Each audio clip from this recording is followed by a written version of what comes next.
오늘 말씀의 제목이 칭찬받는 교회 이렇습니다.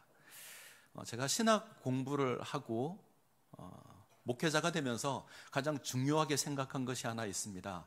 이런 목사가 되어야겠다, 좋은 목사가 되어야겠다 그럴 수도 있지만 정말 괜찮은 그런 목사가 되어야겠다, 늘 이것에 관심을 두고 열심히 노력을 했습니다.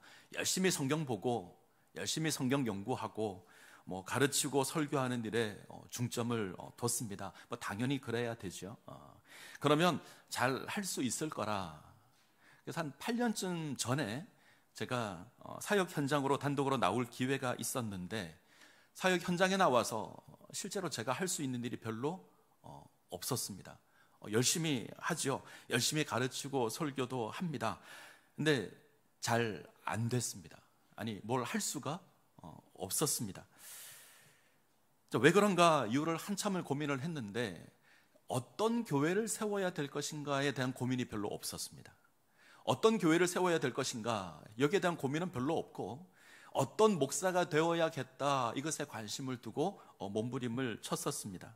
그래서 그때부터 고민하기 시작을 합니다. 어떤 교회를 세워야 될 것인가. 학교를 다니기 시작을 했고 연구를 하기 시작하고, 지금도 여전히 여기에 대한 답은 찾아가고 있습니다. 오늘 우리가 대하는 이 말씀들이 아마 이런 관점에서 중요하지 않을까, 여러분들 동일한 생각과 관심을 가지고 말씀을 봐주시면 좋을 것 같다, 이런 생각이 들어서 이 말씀을 먼저 드립니다. 오늘 우리가 대하는 사도행전 2장은 교회의 시작에 관한 말씀입니다. 시작에 관한 이야기가 중요한 것은 그 본질이 무엇인가 확인할 수 있기 때문에 그렇습니다. 교회가 어떤 곳이 되어야 하는가, 교회가 무엇인가, 우리가 이것을 확인하려면 사도행전 2장을 보아야 합니다. 그래서 중요합니다. 사도행전 2장을 보면 성령이 임하는 것에서 교회가 시작을 합니다. 자, 교회는 성령이 강림하는 것에서, 성령이 임재하는 것에서, 성령이 역사하는 것에서 시작이 됩니다. 자, 여기가 출발점입니다. 예수님께서 승천하신 지 한 10일 정도 지났습니다. 유대 절기로 오순절 정도가 되었습니다. 6월절로부터 50일 되는 째, 77절이라고도 하는데 7 곱하기 7이 49죠. 그 다음 날, 그래서 77절 이렇게 이야기도 합니다. 그래서 이 오순절의 절기에 성령이 임합니다. 자, 우리는 오순절 그러면 어떤 교단을 생각할 때가 많습니다. 저쪽에 우리보다 훨씬 좀 뜨겁다고 이야기하는 그 교단을 이야기를 많이 하죠.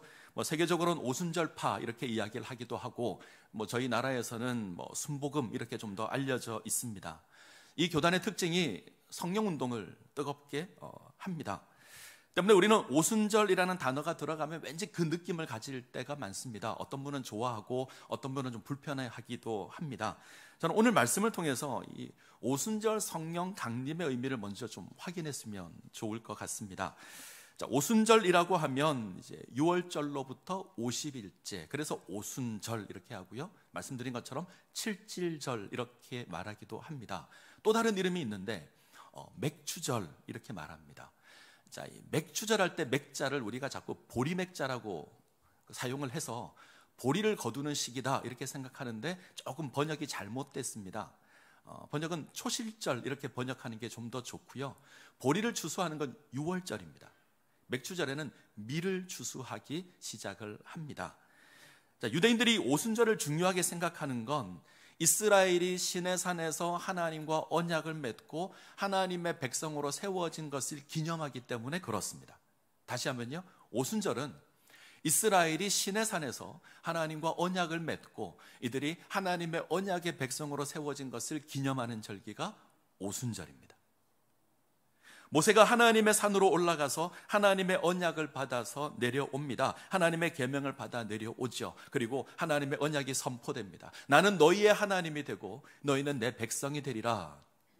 이 언약이 선포되고 이것을 기념하는 절기가 오순절입니다. 자, 오순절의 성령 강림도 동일한 의미에서 해석할 수 있습니다. 비슷합니다. 바람 같은 소리가 나고 불이 혀같이 갈라지는 일이 있습니다.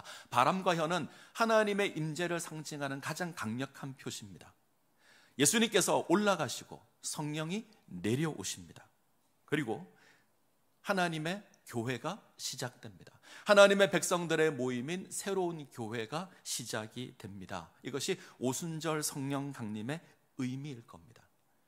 성령이 임하자 모인 사람들이 모두 방언으로 말하기를 시작하죠. 우리는 방언 그러면 뭐 이상한 랄라라리 소리를 생각하는데 그것이 아니라 성경에서 말하는 방언은 다른 나라의 말로 이야기를 하는 겁니다. 당시 예루살렘에 천하 각국에 흩어져 있던 유대인들이 다 모여 있었는데 이 사람들이 이 소리를 듣습니다. 그런데 자기가 살고 있는 곳에 언어가 이야기가 되고 그것에서 그 말들을 이들이 알아듣는 일이 주어집니다. 자, 서로 다른 말인데 내용이 같습니다. 그 내용은 하나님께서 행하신 큰 일에 관해서 이야기를 하는 겁니다. 아마 예수 그리스도의 복음에 관해서 이야기를 했을 겁니다. 자, 그림이 그려지죠. 예수 그리스도의 복음이 온 천하 만국에 선포될 것을 이야기를 하는 겁니다. 각국의 언어가 선포되고 하나님의 놀라운 일이 예고되고 있는 건 하나님의 놀라운 구원의 복음이 천하 만국으로 선포될 거다. 이것을 이야기를 하는 거죠. 자, 이것을 보고 있던 사람들이 놀라워합니다. 사람들이 모여서 성령이 임하고 막 다른 나라의 말을 이야기합니다. 그래서 이들이 낮에 술을 먹었나, 이들이 낮술에 취했다 생각하는 사람도 있습니다. 그러자 이들을 향해서 베드로가 이야기를 하죠. 이것이 베드로의 이제 첫 번째 설교입니다. 자, 베드로의 고백은 구약의 예언이 성취되었다라는 겁니다. 이스라엘의 회복을 이야기하는 구약 선지자의 글이 성취되었다. 특별히 요엘 선지자의 글을 인용을 합니다. 요엘은 마지막 때가 되면 말세에 하나님의 구원의 때가 되면 하나님의 성령이 이 땅 가운데 임할 거다. 하나님께서 당신의 영을 이 세상 가운데 부어주실 거다. 이때 하나님의 이름을 부르는 자들이 구원을 받을 거다. 하나님의 영이 임하는데 자녀들이 예언하고 젊은이들이 환상을 보고 늙은이들이 꿈을 꾸는 이 놀라운 일이 있을 거다. 이 구원의 때에 하나님의 이름을 부르면 구원을 받는다. 이게 요엘 선지자의 예언입니다. 베드로는 지금이 그때다 선언합니다. 하나님의 구원의 때가 지금이다. 그러면 이 구원이 어떻게 성취되었는가? 하나님께서 구원자를 보내셨다. 예수 그리스도를 보냈습니다. 그런데 애석하게도 유대인들은 어리석게도 이 메시아를 거부하고 십자가에 못 박아 죽였습니다. 근데 하나님은 그를 죽음 가운데 버려두지 않고 다시 살리심으로 우리의 구원자가 되게 하셨습니다. 이 예수를 믿으면 구원을 받습니다. 하나님의 백성이 됩니다. 이게 베드로의 설교입니다. 베드로의 설교를 정리하면 지금 성령이 임한 건 하나님의 구원의 때라는 거죠. 하나님의 구원이 성취되었다는 겁니다. 이 구원이 어떻게 성취되었냐면 예수 그리스도의 십자가와 부활로 성취됩니다. 예수께서 우리의 죄를 대신하여서 십자가를 지셨고 죽으셨고 부활하심으로 이 구원이 성취됩니다. 이 내용을 듣고 있던 사람들이 마음에 찔림이 있습니다. 이유는 뻔하죠. 자기들이 예수를 죽였습니다. 그래서 찔림이 되죠. 하나님의 구원자를 죽였습니다. 하나님의 구원의 역사를 깨닫지 못하고 죽인 겁니다. 이에 베드로가 이들을 향해서 회개하고 예수의 이름으로 죄 사함을 받고 예수의 이름으로 세례를 받고 구원을 받으라. 그러면 너희에게도 이 성령이 임할 거다 선언하죠. 그리고 3,000명이 회개하고 세례를 받고 구원을 받습니다. 이게 교회 첫 번째 교회의 시작입니다. 자, 두 가지를 확인하셔야 합니다. 첫 번째, 성령의 역사로 교회가 시작되었습니다.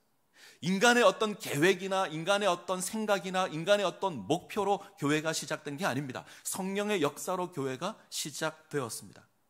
사람들이 모여서 우리가 교회를 만들자, 물론 이렇게 가능하죠. 창신제일교회도 이런 뜻을 지닌 분들이 모여서 교회를 세웠습니다. 1973년 7월 8일에 교회를 세웠습니다. 46명 정도가 모여서 어른과 아이들이 함께 모여서 교회를 세웠습니다. 근데 이것조차도 성령 하나님께서 그 마음을 주셨고 하나님께서 허락하신 겁니다. 성령이 하신 일입니다. 때문에 인간이 그 방향을 좌지우지할 수 없습니다. 이것이 우리가 기억해야 될 첫 번째 사실입니다. 두 번째, 교회는 예수 그리스도의 십자가의 복음으로 세워져야 합니다. 예수 그리스도의 죽음과 부활이라고 하는 이 복음으로 교회가 세워져야 합니다. 교회에서는 오직 예수의 복음이 선포되어야 합니다. 예수 이야기가 선포되는 것이 교회입니다. 정리하면 교회는 성령으로 말미암아 예수를 그리스도로 고백하는 사람들의 모임, 공동체입니다. 나의 죄를 고백하고 그 죄가 예수 그리스도의 십자가로 말미암아 사해졌음을 고백하는 자들의 모임입니다. 이것이 교회입니다. 자, 2장 40절을 한번 볼까요? 2장 40절 같이 읽습니다. 또 여러 말로 확증하여 권하여 이르되 너희가 이 패역한 세대에서 구원을 받으라. 교회 모습을 단적으로 묘사한 것이 이 말씀이 아닌가. 교회는 패역한 세대에서 구원받은 공동체입니다. 이 죄악된 세상에서 구원받은 공동체입니다. 이 죄악된 세상에서 거룩함으로 부름을 입은 공동체가 교회입니다. 그래서 교회는 세상과 달라야 합니다. 교회는 세상과 구분되어야 합니다. 세상이 어떻습니까? 세상은 하나님을 두려워하지 않습니다. 세상은 하나님을 거역합니다. 물질 만능주의 세상입니다. 개인주의가 넘쳐나는 세상입니다. 나의 이익을 위해서 이웃을 해치는 것이 교회 세상입니다. 서로가 서로를 죽이는 세상입니다. 온갖 더러움이 넘쳐나는 것이 이 패역한 세상의 모습입니다. 교회는요, 이 패역한 세상에서 구별되었습니다. 구원받았습니다. 달라야 합니다. 교회가 타락하는 건 교회가 세상처럼 되는 겁니다. 이걸 세속화라고 하죠. 교회가 세상을 담는 겁니다.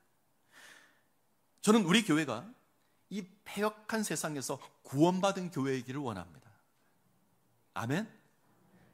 우리는 세상과 달라야 합니다. 우리 창신제일교회가 세상과는 다른 거룩한 하나님의 공동체, 하나님의 교회이기를 원합니다. 이 모습 가운데 세워지셔야 합니다. 자, 오늘 우리가 읽은 말씀은 이제 교회가 지녀야 될 참된 본질이 뭔가 이것에 관해서 이야기를 합니다. 42절이 아마 중심 구절이 될 것 같습니다. 42절. 자, 같이 읽겠습니다. 사도행전 2장 42절 같이 읽습니다. 그들이 사도의 가르침을 받아 서로 교제하고 떡을 떼며 오로지 기도하기를 힘쓰니라. 자, 이 말씀을 잘 기억하십시오. 처음 교회가 지녔던 신앙의 본질을 이야기를 합니다. 네 가지를 이야기하죠. 사도의 가르침을 받습니다. 서로 교제합니다. 서로 떡을 떼고요. 서로 기도합니다. 기도에 붙어있는 오로지 힘쓰니라 이 말은 기도에만 적용되는 게 아니라 앞에 주어진 네 가지 모두에 다 적용되는 그런 표현입니다. 원어의 의미는 고집했다, 몰두했다. 새한글 성경은 정성을 쏟았다 이렇게 이야기합니다. 초대교회는 사도의 가르침을 받는 것에 정성을 쏟았습니다. 서로 교제하는 것에 정성을 쏟고요, 떡을 떼는 것에 정성을 쏟았습니다. 기도하는 것에 정성을 쏟았습니다. 교회는 이래야 합니다. 그때 이 패역한 세상에서 구원받은 교회가 될 겁니다. 기억해야 될 것이 있는데 이 네 가지가 같이 가야 합니다. 이 네 가지 가운데 하나만 붙드는 게 아닙니다. 이 네 가지가 함께 이루어져야 합니다. 자, 하나하나씩 살펴보죠. 첫 번째, 교회는 사도의 가르침을 받아야 합니다. 사도의 가르침 가운데 세워져야 합니다. 교회에 가장 중요한 것이 있다면 하나님의 말씀 가운데 세워지는 겁니다. 교회의 절대적인 조건이 여기 있습니다. 하나님의 말씀 없이 교회가 세워질 수 없습니다. 교회에 하나님의 말씀이 없다, 그것은 더 이상 교회가 아닙니다. 자, 주목할 게 하나 있죠. 사도의 가르침을 받는다, 원문을 보면 사도가 복수입니다. 그래서 사도들의 가르침을 받는다. 여러 사도가 가르친 거죠. 예수님의 제자들 여러 사도가 있었습니다. 그러면 가르침도 복수가 되어야 될 것 같은데 가르침은 단수입니다. 무슨 말이죠? 여러 사도가 가르치지만 같은 것을 가르쳤습니다. 뭘 가르쳤을까요? 예수 그리스도의 복음을 가르칩니다.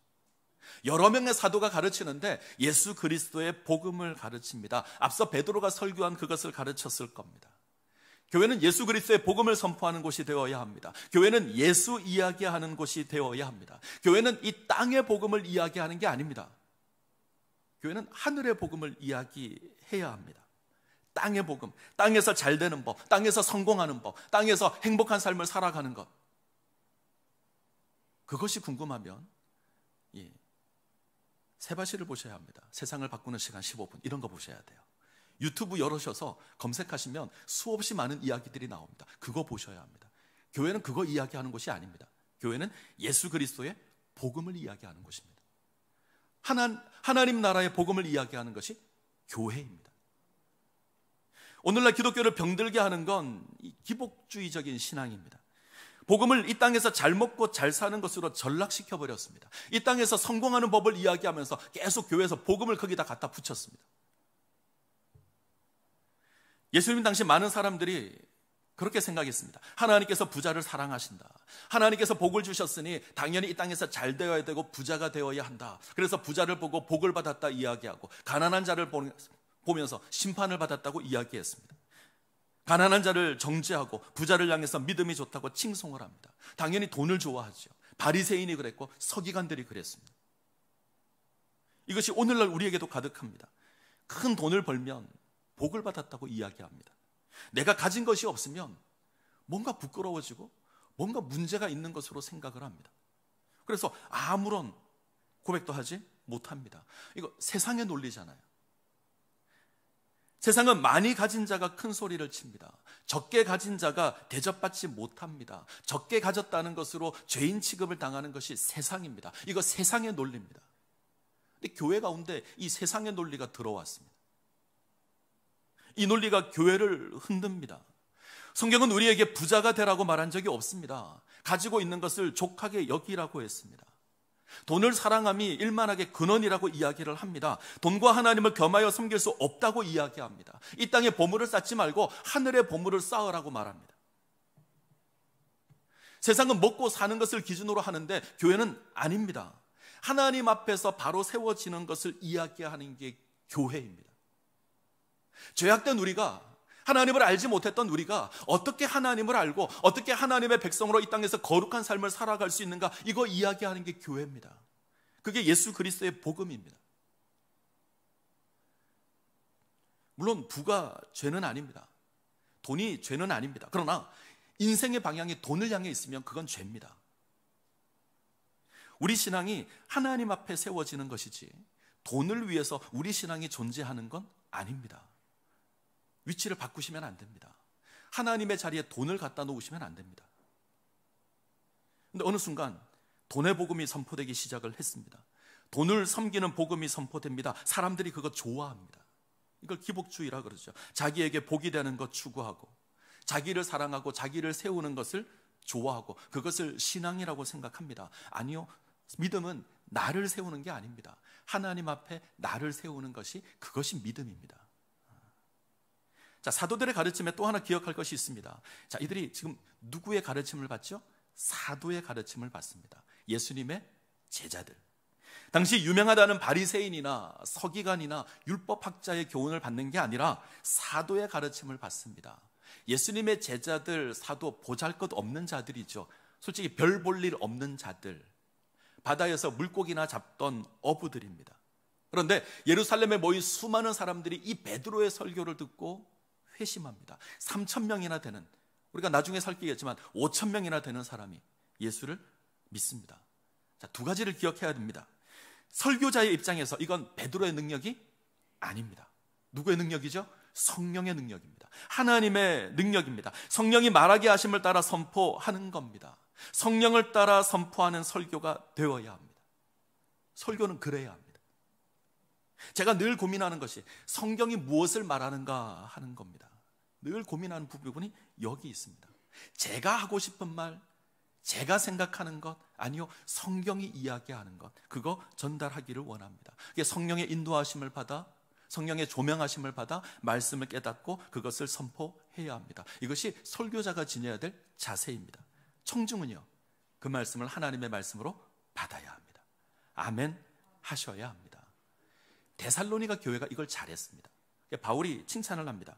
너희가 우리에게 들은 바 하나님의 말씀을 받을 때에 사람의 말로 받지 않고 하나님의 말씀으로 받음이니 진실로 그러하도다. 이 말씀이 너희 믿는 자 가운데 역사하느니라. 사도의 가르침을 받는데 인간의 말로 받지 않습니다. 하나님의 말씀으로 아멘 하고 받습니다. 그때 말씀 가운데 세워집니다. 저는 우리 교회가 이런 교회가 될 수 있기를 소원합니다. 설교자는, 이 강단에서 선포되는 그 설교자는 예수 그리스도의 복음을 전해야 합니다. 인간적인 생각, 인간적인 속임수, 사람 듣기에 좋은 말 아닙니다. 성령이 이야기하는 예수 그리스도의 복음을 전해야 합니다. 그러면 여러분들은 아멘으로 그 말씀을 받으셔야 합니다. 그때 놀라운 역사가 있을 겁니다. 때로 이 말씀이 찔림이 될 수 있죠. 때로 이 말씀이 우리를 불편하게 할 수도 있습니다. 그러면 고쳐야 합니다. 그것이 우리가 살 수 있는 비결입니다. 자, 두 번째, 교회는 서로 교제하는 교회가 되어야 합니다. 성도의 교제를 이야기합니다. 교제, 서로 사귀는 것. 자, 이거 조금 더 자세하게 나타나 있는 게 44절, 45절입니다. 44절, 45절. 사도행전 2장 44, 45 같이 읽습니다. 믿는 사람이 다 함께 있어 서로 물건을 서로 통용하고 또 재산과 소유를 팔아 각 사람의 필요를 따라 나누어 주며. 교제는 서로 나누는 겁니다. 원어 의미가 나눔 이렇게 되어 있습니다. 서로의 물건을 통용한다. 이건 모든 사람이 자기 재산을 다 팔아서 모인 사람들이 공평하게 나누어 가졌다 이런 말이 아닙니다. 어떤 문제가 생겼을 때, 어떤 필요가 생겼을 때 스스로 물건을 팔아서 그 필요를 채웠다는 겁니다. 누군가 어려움에 처해 있을 때 성도들은 자기 것 아끼지 않고 내어놓아서 그 필요를 채웠습니다. 서로의 필요를 채우는 공동체였습니다. 저는 교제를 정의할 때 서로 돌아보아 사랑과 선행을 격려하는 거다 이렇게 생각합니다. 돌아보셔야 합니다. 서로 돌아보아서 누가 어려움 가운데 처한 사람이 없는가, 누가 나의 도움을 필요로 하지 않는가 살피셔야 합니다. 어려움에 처한 사람이 있다면 가서 도와야 합니다. 선한 사마리아인의 비유를 기억하십니까? 한 율법학자가 예수님께 나와서 묻습니다. 누가 내 이웃이 될 수 있습니까? 율법학자의 고백은 뭐죠? 나 정도 괜찮은 사람이면 나의 이웃이 될 만한 사람은 그 사람 역시 어느 정도 수준이 돼야 되는 거 아닙니까? 어느 정도 수준이 되는 사람이 내 이웃이 되겠습니까? 이 사람의 기준은 자신입니다. 예수님의 가르침은요, 선한 사마리아인의 비유의 뜻은 뭐죠? 이웃은 도움을 필요로 하는 사람이 이웃입니다. 내가 기준이 아니라 상대방이 기준입니다. 누군가 도움을 필요로 하면 그는 우리의 이웃입니다. 가서 도와야 합니다. 교회는 그래야 합니다. 지난 특별 저녁 기도회 첫 번째 메시지가 이거였습니다. 기업 물음의 책임을 감당하라. 사실 기업을 물은다는 건 손해보는 거죠. 내 거 희생해야 되는 겁니다. 어떻게 생각하면 굳이 하지 않아도 됩니다. 그래서 내가 그냥 신발 벗어주면 되는 겁니다. 근데 성경은 이야기합니다. 기업 물음의 책임을 감당하라. 그래야 나오미가 삽니다. 그래야 회복될 수 있습니다. 이 나눔의 모습이 우리 가운데 가득하기를 원합니다. 누군가 어려움에 처해 있으면, 누군가 궁핍함에 있으면 가서 도와주십시오. 손을 내밀어 주시고 일으켜 주어야 합니다. 그래야 우리가 살 겁니다. 자, 세 번째, 교회는 함께 떡을 떼어야 합니다. 이때 떡을 뗀다 두 가지 의미가 있습니다. 하나는 성찬입니다.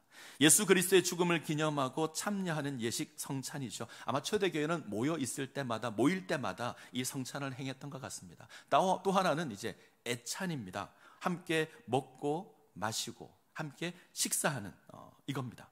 자, 성찬과 애찬이 지니는 가장 중요한 의미가 뭐냐? 저는 하나됨이라고 생각합니다.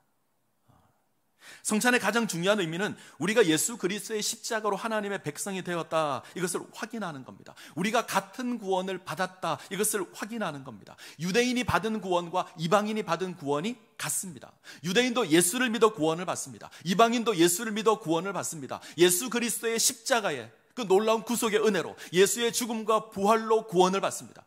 유대인도 그렇고요, 이방인도 그렇습니다. 갈라디아서 3장 28절을 볼까요? 자막에 있습니다. 갈라디아서 3장 28절 같이 읽겠습니다. 너희는 유대인이나 헬라인이나 종이나 자유인이나 남자나 여자나 다 그리스도 예수 안에서 하나이니라. 무슨 말이죠? 유대인이나 헬라인이나 받은 구원이 같습니다. 종이나 자유자나 받은 구원이 같습니다. 남자나 여자나 받은 구원이 같습니다. 같은 은혜 받았습니다. 이거 확인하는 게 성찬입니다. 함께 먹고 마신다, 식탁 공동체인데 유대인들은 같은 식탁에 같은 언약 공동체 백성들만 모아놓고 식사를 했습니다. 식탁 공동체가 의미하는 건 같은 언약의 백성이라는 겁니다. 우리가 함께 식사를 하는 건 같은 하나님의 백성임을 고백하는 겁니다. 교회는 하나님 백성의 모임입니다. 예수 그리스도의 십자가와 부활을 통해서 하나님의 백성으로 부름을 입은 자들의 모임입니다. 이거 잊으시면 안 됩니다. 하나님께서 예수 그리스도의 십자가로 우리를 하나로 부르셨습니다. 이것이 교회입니다. 그 무엇으로도 이것을 쪼개시면 안 됩니다. 그 무엇으로도 이것을 나누시면 안 됩니다. 고린도전서 3장 4절을 한번 볼까요? 고린도전서 3장 4절 자막이 있습니다. 자, 같이 읽죠. 어떤 이는 말하되 나는 바울에게라 하고 다른 이는 나는 아볼로에게라 하니 너희가 육의 사람이 아니리요. 이 고린도 교회가 엄청나게 능력이 많은 교회입니다. 많은 기적이 일어나고 많은 은사가 있고 모일 때마다 방언으로 예언하고 이랬던 교회입니다. 그런데 이 교회에 치명적인 약점이 하나 있는데 분열하여 다퉜습니다. 서로 나누어서 갈등하고 싸웁니다. 나는 개바파다, 나는 바울파다, 나는 아볼로파다, 나는 그리스도파다. 서로 나누어져서 열심히 싸웁니다. 바울이 뭐라고 할까요? 마지막 문구가 이렇습니다. 너희가 육의 사람이 아니리요. 번역을 바꾸면 너희가 세상 사람들과 뭐가 다르냐? 그거 세상 사람들이 하는 거 아니냐? 하나님의 교회로 부름을 받은 너희가 왜 세상 사람처럼 살아가느냐? 그건 패역한 세상이 하는 겁니다. 세상이 그러잖아요. 지역으로 편 나누게 하는 거잖아요. 서로 가지고 있는 생각으로 편 나누기를 합니다. 얼마나 많이 가졌는가를 가지고 편을 나눕니다. 세상이 하는 겁니다. 패역한 세상이 하는 게 그겁니다. 우리는 하지 말아야죠. 다른 어떤 이유로도 교회의 하나됨을 깨트리면 안 됩니다. 그건 세상이 하는 겁니다. 자, 네 번째, 교회는 기도해야 합니다. 교회의 본질의 네 번째 요소는 기도입니다. 기도가 얼마나 중요한가 제가 굳이 말하지 않아도 우리가 잘 압니다. 사도의 가르침을 잘 받을 수 있도록 기도해야 되고요. 서로 교제가 잘 이루어지도록 우리는 기도해야 합니다. 떡을 떼는 일이 잘 이루어지도록 기도해야 되죠. 자, 기도에 해당하는 이 원어가 이제 프로슈케인데 이 단어는 함께 모여 있는 장소를 의미할 때도 이 단어를 씁니다. 지금 무슨 말이냐면 함께 모여서 기도하는 겁니다. 함께 모여서 하는 기도가 중요합니다. 자, 47절을 잠깐 보죠. 47절 같이 읽습니다. 하나님을 찬미하며 또 온 백성에게 칭송을 받으니 주께서 구원받는 사람을 날마다 더하게 하시니라. 앞쪽에 있습니다. 하나님을 찬미하며. 아마 이 단어를 생각할 때 이때 기도는 그냥 우리가 생각하는 기도는 아니었던 것 같습니다. 함께 모여서 하나님 찬양하고 함께 모여서 예배하고 함께 모여서 기도하는 것을 말합니다. 개인이 하는 기도도 중요합니다. 근데 그것보다 훨씬 더 중요한 게 있는데 함께 모여서 기도하는 겁니다. 함께 모여서 기도하셔야 합니다. 지난 일주일간 저녁에 모여봤습니다. 새벽에 할 수 있는데 지금까지 우리는 새벽에 했는데 저녁에 모였습니다. 왜 그렇게 했을까요? 저녁에 모이면 훨씬 더 잘 모일 것 같아서 저녁에 모였습니다. 그리고 제 기억이 맞으면 가장 많이 모였을 때 65명 정도 모였습니다. 과거에 얼마나 모였는지 저는 잘 모릅니다. 그러나 적어도 제가 온 이후에 기도회로 모여서는 가장 많은 숫자가 모였습니다. 저는 함께 모여서 기도하는 게 중요하다고 생각을 합니다.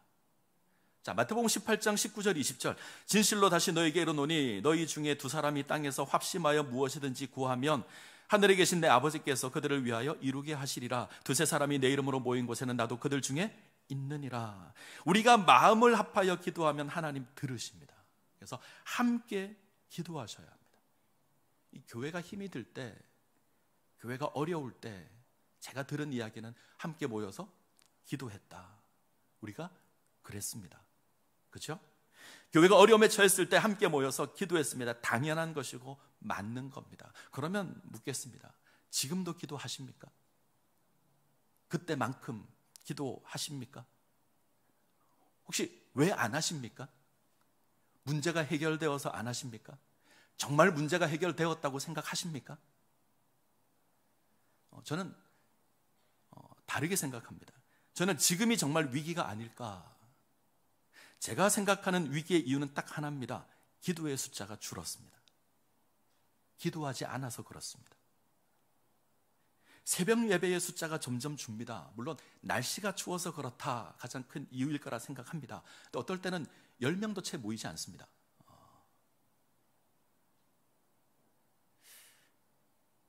누가 그러더라고요.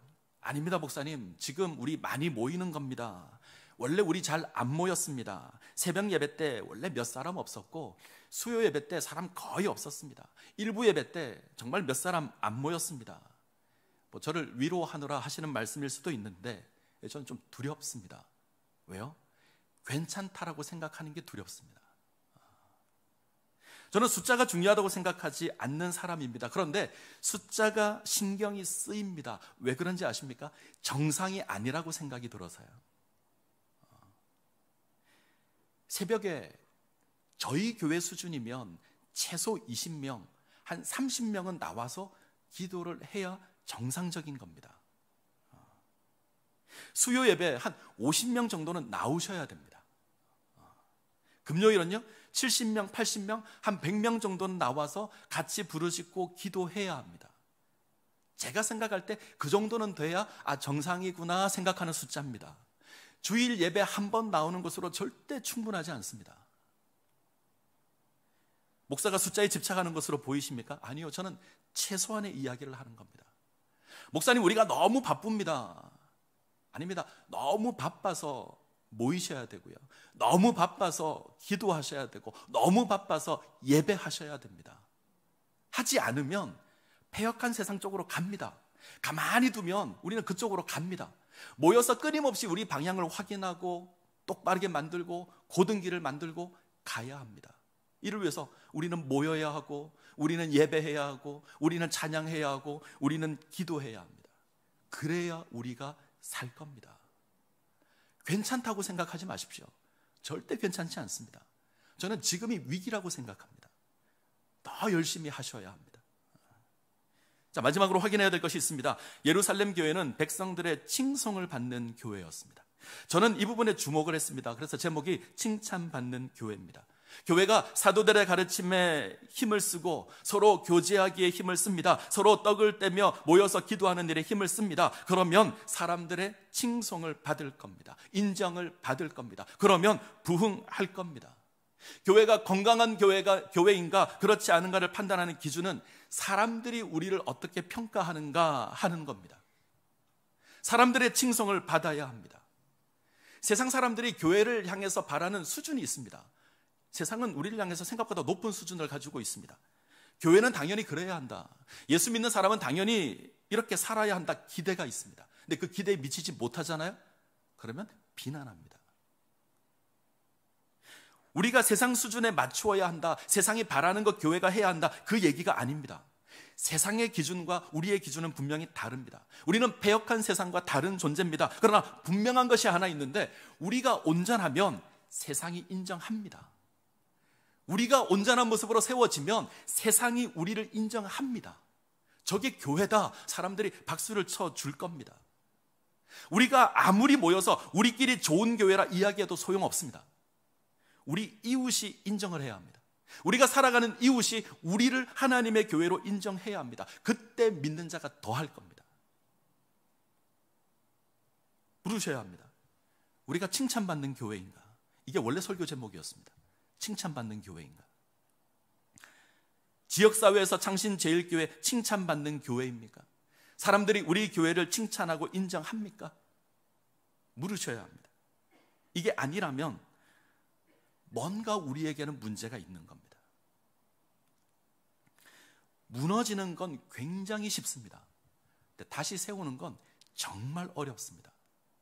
엄청난 수고를 해야 하고요. 뼈를 깎는 고통을 감수해야 다시 세워질 겁니다. 이 일을 위해서 몸부림을 치셔야 합니다.